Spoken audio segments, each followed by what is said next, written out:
Good morning. I'm here with Ion Lighting for enLux Lighting, and we're going to retrofit a 13-inch cylinder that's on the top side of a commercial office building. So, Sean, would you go ahead and start to disassemble the fixture? Let's do it.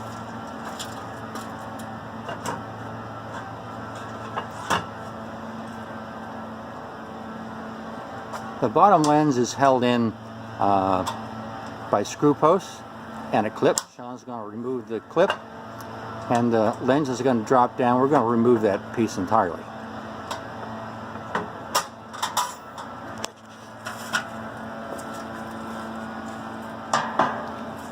Next thing is going to remove the reflector. There are 3 clips at the base of the fixture that hold in the reflector.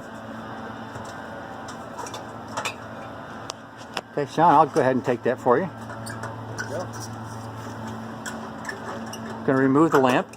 It's a 100-watt mel halide.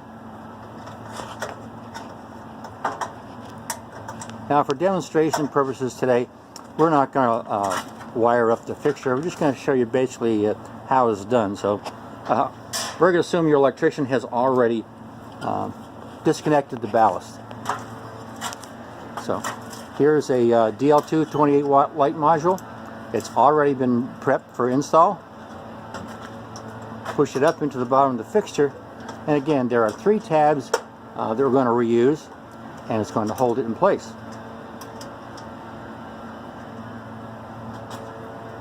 And once those tabs are in place, we're ready to turn it on. And here's the fixture, already installed. That's what it looks like. And if I go over to my left and look at another fixture, I'll give you a comparison of what it looked like from the bottom. And that's what it looked like from the base. So,